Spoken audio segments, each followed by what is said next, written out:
सो रहे थे वो और उनका डायलिसिस चल रहा था। डॉक्टर कॉल से मेरी बात हुई तो उन्होंने बताया कि कुछ सीने में उनके इन्फेक्शन हो गया था, जिसकी वजह से रेस्पिरेटरी ब्रीदिंग प्रॉब्लम हो गई थी, कंजेशन हो गया था और उसका असर उनके दिल पर पड़ रहा था। तो उससे पहले भी उनका बाईपास हार्ट ऑपरेशन हो चुका है, लेकिन मेरे पूछने पर उन्होंने बताया कि पहले के मुकाबले में आज ज़्यादा स्टेबल है तबीयत, ज़्यादा ठीक है। तो मुझे पहले से ज़्यादा वो अच्छे लगे। वज़न भी चेहरे पे मुझे उनके कम दिखाई दिया। नेचुरली तबीयत ख़राब है तो थोड़ी दाढ़ी बढ़ी हुई थी, लेकिन फ्रेश लग रहे थे, सो रहे थे, डायलिसिस चल रहा था। फिर मैंने डॉक्टर से पूछा कि कब तक इन्हें डिस्चार्ज कर देंगे आप। तो उन्होंने कहा कि अभी तो ये अंडर ऑब्जर्वेशन है, अभी इलाज इनका चल रहा है और अभी कुछ नहीं कहा जा सकता। तो मैंने खाने के बारे में भी पूछा तो उन्होंने कहा अभी ये लिक्विड डाइट पर ही हैं, कुछ सॉलिड फूड उनको फ़िलहाल नहीं दिया जाएगा। तो डॉक्टर सुबीर कौल नाम है जिस डॉक्टर के वो ज़ेर इलाज हैं,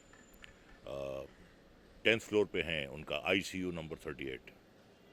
तो मेरा उनका बहुत पुराना साथ है, 41 साल पुराना साथ है। पहली बार मैंने उनके साथ फिल्म चोरी मेरा काम में काम किया था, तो बहुत सालों का साथ है और तकरीबन 25 फिल्में मैंने उनके साथ की हैं।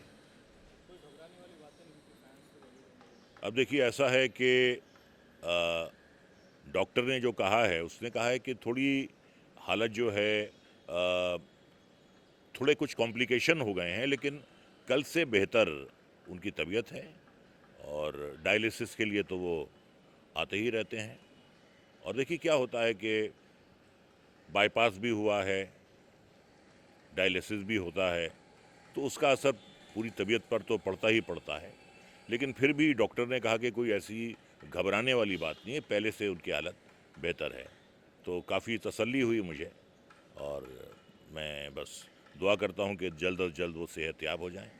उनके करोड़ों चाहने वाले हैं पूरी दुनिया में, तो सबकी दुआएं उनके साथ हैं, पूरी फिल्म इंडस्ट्री की दुआएं उनके साथ हैं। नहीं, सो रहे थे वो। हालांकि मेरा उनका काफ़ी मजाक भी चलता है। अगर वो जाग रहे होते तो मैं थोड़ा उनसे मजाक भी करता, लेकिन वो सो रहे थे तो मैंने उन्हें नहीं, मेरा उनका काफ़ी मजाक चलता था। एक बार मैंने उनसे मजाक किया था तो वो मुझे मारने के लिए दौड़े थे। मिड 80s में उन्हें फिल्म न्यू दिल्ली टाइम्स में बेस्ट एक्टर का नेशनल अवार्ड मिला था, तो मैं उन्हें मुबारकबाद देने के लिए गया। मैंने कहा शशि साहब, मुझे आपकी एक गाइडेंस, एक मार्गदर्शन चाहिए। कहने लगे बोलो।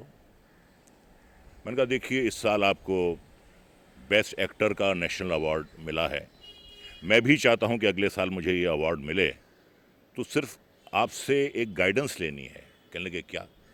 मैंने कहा सिर्फ आपसे ये पूछना है कि इस अवार्ड को हासिल करने के लिए कितना खर्चा आता है, आपने कितने पैसे दिए, मैं भी अगले साल तक उतने पैसे जमा कर लूँगा और मुझे भी ये अवार्ड चाहिए, तो बताइए कितना खर्चा आया इसमें। तो मारने के लिए दौड़े मेरे पीछे। तो बहुत ही जोवियल आदमी हैं, बहुत ही जॉली आदमी हैं। कभी उनके साथ काम करके ऐसा नहीं लगा कि आप इतने बड़े, इतने सीनियर स्टार के साथ काम करते हैं।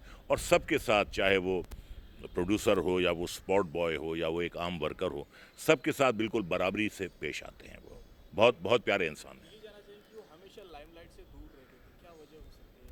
हमेशा देखिए बिगिनिंग से लेकर के अब तक सेलिब्रिटीज हमेशा लाइमलाइट में रहना चाहते हैं, मगर ये अपोजिट किस्म की किस तरह से आप देखिए ऐसा है कि इन पर इनकी वाइफ जेनिफर जी की बहुत इन्फ्लुएंस थी।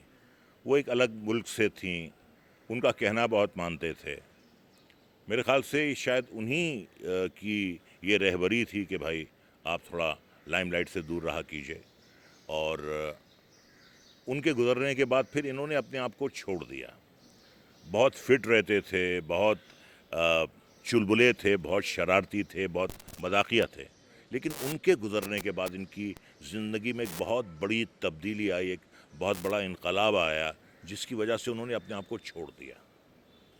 वो उनकी ज़िंदगी की बहुत बड़ी इन्फ्लुएंस थी जो चली गई, तो उसकी वजह से बहुत उन्हें सदमा हुआ। और क्या जानना चाहिए आपको, और क्या बताना चाहेंगे? बस यही बताना चाहूँगा कि जितनी फिल्में उन्होंने एज ए लीड की हैं, शायद ही किसी हीरो ने की हों। फिल्में चलें या ना चलें, शशि कपूर साहब हमेशा बिज़ी रहते थे, और कभी किसी प्रोड्यूसर को उनकी वजह से कोई तकलीफ़ नहीं हुई, ना उनकी डेट्स की वजह से, ना उनके बिहेवियर की वजह से, ना उनकी डिमांड्स की वजह से। बहुत ही इजी गोइंग आदमी थे, very easy man to work with. तो यही वजह है।